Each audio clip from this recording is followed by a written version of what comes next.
Meanwhile, in Chelyabinsk, 55-foot wide chunk of rock NASA says has a mass of about 10,000 tons or 20 million pounds, caused shock waves that injured 1,200 people and damaged thousands of homes and buildings in an event unprecedented in modern times. On this very same day, NASA was watching very intently an asteroid that was cruising by the Earth. So this asteroid was going to be closer than the moon briefly as it passed the Earth. So we were watching that, and while we were watching that, this happened. The energy released as the meteor disintegrated in the atmosphere was 500 kilotons, about 30 times the size of the Hiroshima bomb in 1945. Little boy. It entered the atmosphere at 44,000 miles an hour, taking 32 and a half seconds to break up at an altitude of about 15 miles above the Earth's surface. We know this pretty precisely because there's this thing in Russia where a lot of people claim accidents for insurance money. This has led to people putting dash cams everywhere. Lots of people in Russia have dash cams. That's been the case for a while now. And this abundance of dash cams means we have eyes on the sky in every direction 24 hours a day. The resulting explosion created a shockwave that blew out windows, set off car alarms. This was next to a fairly large city, at least in Siberian terms, that was struck by this wave in about 2.5 minutes after the initial strike. Divers had been looking for this meteorite, chunks of it in a lake nearby. They have found and recovered some chunks, so we do have some chemistry coming in on that. This comet situation is a real mess. So someone has to clean it up. And who better than the god of gods, Jupiter? When Jupiter formed, two aspects of this formation were critical for conditions on the surface of the Earth. Firstly, Jupiter and Saturn, acting like giant cosmic Roombas, were cruising around in the early solar system, sweeping up all the bits of debris, the planetesimals, some dust, mostly gas. They were able to do this in the outer realms, at least outside of the Earth's orbit, because conditions were cooler and the gases persisted, the ices persisted at those distances from the sun. They weren't volatilized and blasted further away. So we have the orbit of Jupiter here in green, the orbit of Saturn in orange, and then Uranus and Neptune beyond that. Early on in the formation of the solar system, these orbits weren't as stable as they are today. There was some wobble, and as these planets wobbled in their orbits, the eccentricity of the orbit at the time of the early solar system allowed them to weeble and wobble out, scooping up these comets, thereby clearing up the solar system, making it safe to be on Earth. So they cleared away a lot of this dangerous debris. They also flung debris into the far reaches of the solar system and towards the sun. So they swept material away from the Earth, but at the same time, they also flung a bunch of comets at the Earth. The comets that were flung at the Earth ultimately became our atmosphere and our oceans. So that's important too. These days, Jupiter's gravity acts like a shield that keeps mostly comets away from us. It does prevent some asteroids from striking us, but it also flings comets directly at us. So the gravity protection offered by Jupiter protects us from being destroyed, but at the same time may result in our destruction. It's a trade-off. What does Jupiter accumulate early on? Because it's out far enough away from the sun that ices and gases persisted, it was able to quickly scoop up, and by quickly, within a few million years, much of the debris, much of the gas that was near its orbit. And again, its orbit was eccentric at the time, so it covered a much greater area of the solar system than it does today. Mostly, Jupiter consists of hydrogen, about 88 to 92% hydrogen in terms of mass because of the greater number of nuclear particles in a helium atom. The mass difference is about 75% hydrogen and the remainder about 24% helium. So we can look at it in terms of number of atoms versus the mass. Number of atoms, about 90% hydrogen. Mass, about 75% hydrogen. In the outer realm of the planet, the portion of the planet we can see, we have gaseous clouds that consist predominantly of hydrogen, a little bit of helium. The colors are probably introduced by sulfur and phosphorus. that get blasted and mixed into the atmosphere. Beneath the gaseous atmosphere, we have liquid hydrogen. Beneath the liquid hydrogen, we have metallic hydrogen. In this case, the vast majority of Jupiter is a ball of metal, but it's metallic hydrogen. Regardless, because Jupiter has a day that lasts a little less than 10 hours, it's rotating very rapidly. It's very large, rotating very rapidly with a metallic core. And you know what that means, a magnetic field. A very, very strong magnetic field is generated by this material. We don't know about the core of Jupiter. We assume that there are heavier metals, heavier elements in the core, but we don't know. It's likely, but we're not sure. No matter what, Jupiter, like the other gas giants, lacks a well-defined solid surface. So descending through the atmosphere in a spacecraft, you would never really hit anything solid. It would be gas blowing at 400 miles an hour. Beneath that, liquid, probably convecting at a very high rate. Beneath that, some convecting metal. And beneath that, maybe some solid material. Now, if you ever get a chance to go to San Francisco, Sears is the place for breakfast. The best hash browns on earth. They'll change your life. They'll give you reason to live. It's also famous for little pancakes. World famous for little pancakes. Jupiter, on the other hand, is famous for giant moons. These giant moons were discovered by Galileo in 1610. This is an artist rendition from 1636, with him holding the end piece from one of his telescopes. These are versions of his telescopes in a museum in Europe. They're fairly simple by today's standards, but they were the best thing available at the time. And he used these telescopes to look at objects in the sky of interest. Jupiter being the third brightest natural object in the sky, of course it got his attention. And surprisingly, immediately, he noticed there were some things orbiting Jupiter, the planet Jupiter. These are the moons Io, Europa, Ganymede, and Callisto.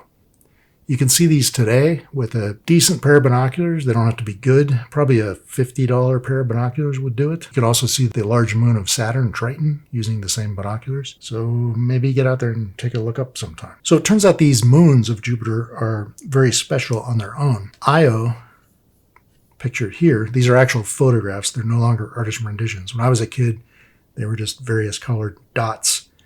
Now we actually know what they look like, and we're completely blown away and surprised by the things that we see happening on these moons. Io, I call stinking hot because it would be pretty stinky. There's a lot of sulfur here on the surface that is being blasted out by active volcanoes. At any given time, there's generally around 10, 11, 12 active volcanoes on Io all the time. And Io is kept hot and looking like this rotten orange because of the tidal influence of Jupiter.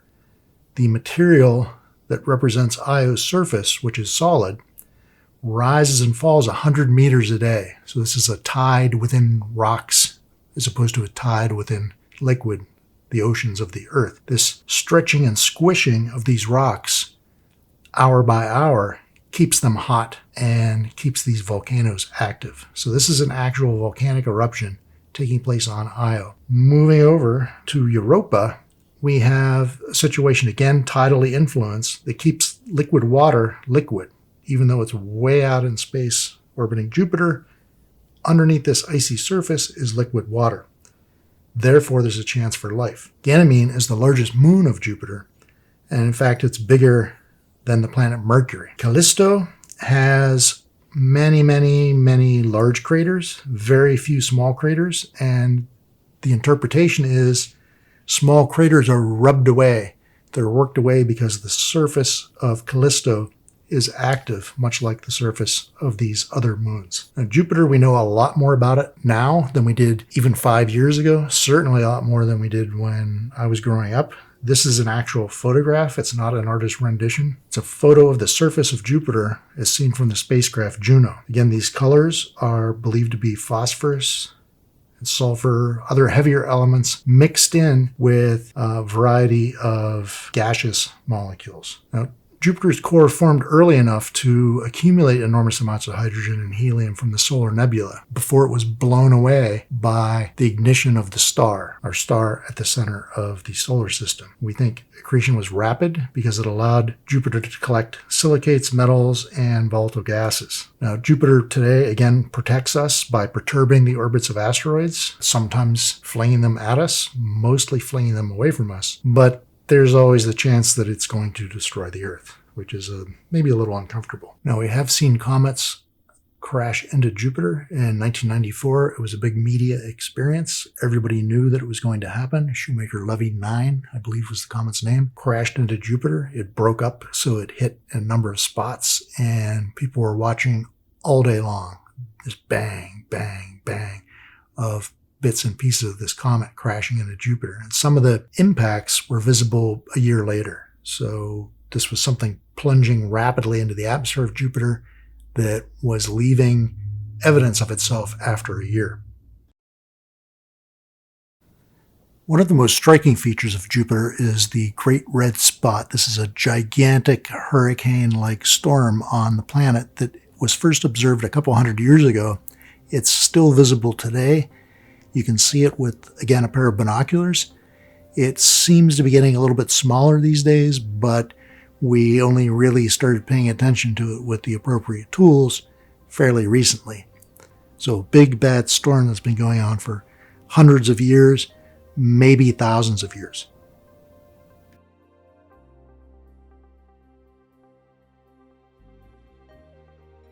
Now, the moon formed in a very different way. The moon, like Jupiter, is critical to our existence on Earth. Without the moon, the obliquity of the Earth would reach 85%. So the Earth would tilt wildly as much as 85%. Today, our wild tilt is 23 degrees. That causes our winters and summers. Imagine if we change that from 23 degrees tilt to 85 degrees tilt.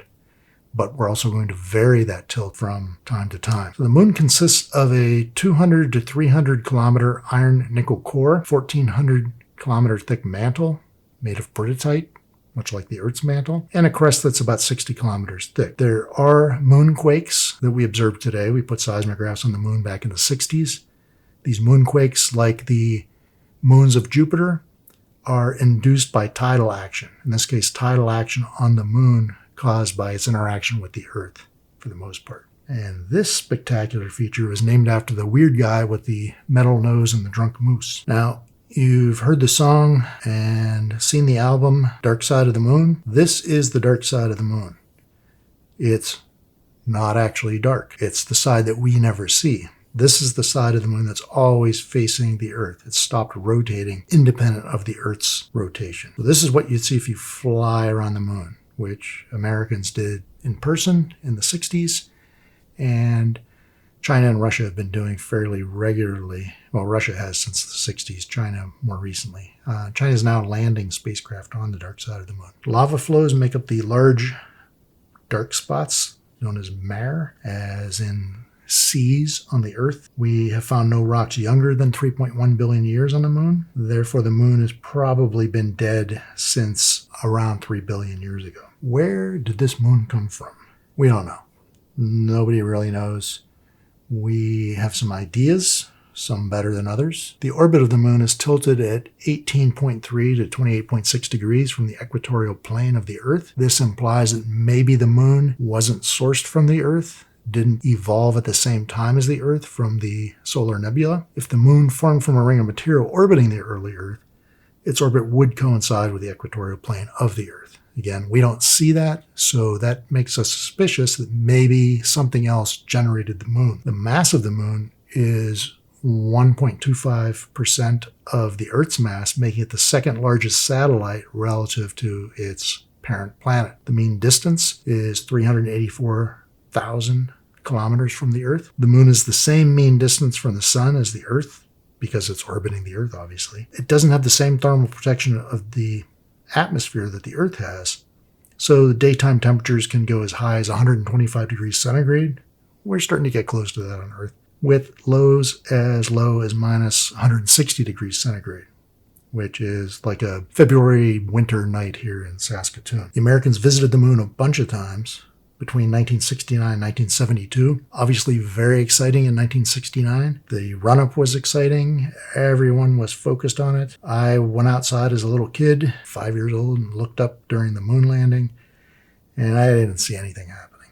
That's kind of disappointing. The American flights to the moon resulted in the return of 382 kilograms of rocks, and they left a lot of junk up there.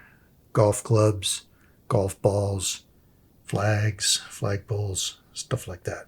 The Russians have been bringing material back using robots. Not quite as sexy, but almost as effective. The Americans finally sent a geologist named Gene Cernan on the very last lunar mission, and it was the only time that a geologist has been on the moon. All the other astronauts had geological training. I think they went to Iceland and Hawaii and walked around and poked at rocks and looked at stuff.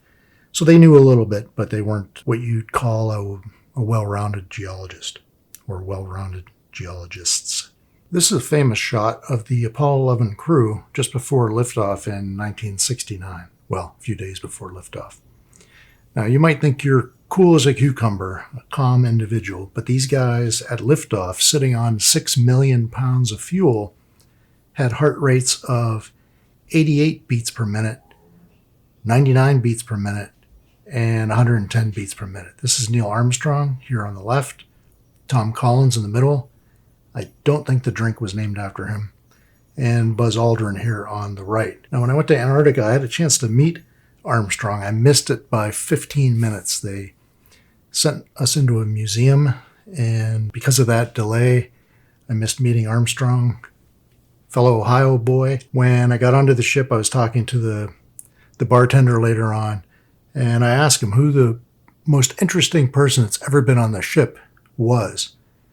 And immediately he says, "Oh, Neil Armstrong."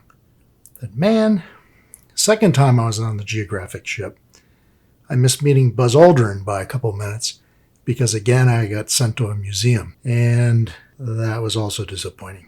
Okay, so these guys were important for a number of reasons, not just for being on the moon first, but for bringing back some of the first rocks that began to change our way of looking at how the moon formed, why the moon is there. The lunar rocks are similar to Earth rocks in that they're basalt, peridotite for the most part, but they don't contain any water, and they contain very little hydroxyl groups in their crystals. So it was thought that the moon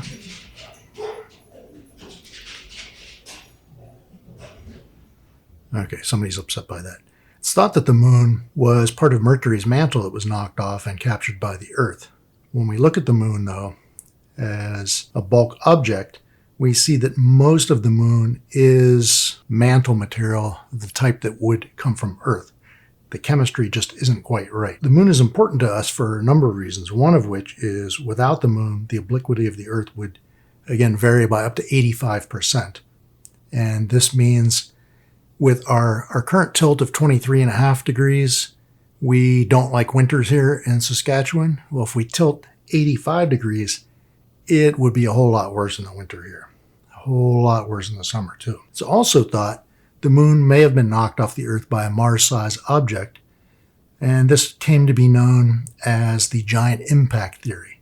Now, by a Mars-sized object, we're talking about an object that's 10 to 20% the size of the Earth, striking the Earth, and as we see here, blasting a big chunk of the Earth into space surrounding the Earth. This has been modeled for a number of years using computers. We'll take another look at a more recent computer model in a minute. Here we have the model explained graphically. So again, a Mars-sized body, about 10 to 20% of the Earth's mass, hits the Earth at an oblique angle. When these bodies collide, material is knocked off of each body, and that material begins to spin around the Earth. As it's rotating or orbiting, spinning around the Earth, it's cooling off and it's coalescing. So in this theory, the single strike theory, I guess I'll call it, the moon forms, but it's not really the right chemistry again. It's not really the right distance from the Earth, and it's not moving at the right speed. It's not orbiting at the right rate. The Earth isn't turning at the right rate either. So following this theory to the end, the Earth's rotation is going to slow, and as the Earth's rotation slows, the moon moves further out away from the Earth and ultimately achieves its present distance. At this time, the moon's moving away from the Earth at about a centimeter a year, so eventually it's going to be pretty far away. Mercury, one of the potential culprits, has a radius of about 2,400 kilometers, 1,500 miles, and the metallic iron-nickel core is believed to make up about 75% of this radius. When the planet's magnetic field was first examined by Mariner 10, it indicated that the core is likely to be hot and fluid. This is maintained by the squishing and stretching of the tide, in this case, the rock tide, that is forced by the sun, the proximity to the sun. Now, Mercury is thought to have a crust about 100 kilometers thick. The surface temperatures are ranging between minus 184 degrees and 427 degrees centigrade. Depends on whether you're on the bright or the dark side. Now, moving a little further away from the sun, we come to Venus. Venus is the brightest object in the sky, other than the sun and the moon, the occasional catastrophic supernova. Sometimes looks like a bright star in the morning or evening sky. This is because of its proximity to the sun, so it's never going to be far away from the sun in the sky. The thick atmosphere of Venus strongly reflects sunlight. This is why it appears to be so bright, and it's also why we can't see the surface of Venus without some other technique like radar. Venus is just a little bit smaller than the Earth. We think that based on a number of observations and theory that the internal structure of Venus is similar to the Earth, in that it has a metallic core, a rocky mantle, and a crust. It appears to be tectonically active. We see evidence of 1,600 large volcanoes, lots of mountains, lots of highland terrains, and lava plains. These are all signs of active tectonism. Now, the Earth and Venus, being about the same size, retained most of their gases and had enough heat left to maintain this tectonic and volcanic activity that cleared up the evidence of the early history of these planets. Now, the Earth is covered today by clouds of water vapor. Venus, on the other hand, is covered by clouds of sulfuric acid. An entirely different situation. Looks like Venus has chopped part of Earth off as well. The difference, though, a difference, is that Venus has an atmospheric pressure of 92 bars. Of this 92 bars of atmospheric pressure, 88.7 are CO2. This is enough to heat the surface to 460 degrees in a runaway greenhouse effect. Mercury is hot because it's close to the sun. Venus is hot because its atmosphere is made up of sulfuric acid and CO2. Now, the Earth has a mass, again, slightly larger than Venus, and by simple modeling should have produced 1.23 times more gases than Venus in approximately the same portion. If this is true, the pressure of CO2 on the young Earth was 97 atmospheres. This would have generated a temperature of 90 degrees centigrade. Because this temperature is low enough for water to exist in a liquid state, it would accumulate in low areas, topographically low areas, as the early ocean. CO2 would be dissolved in this ocean.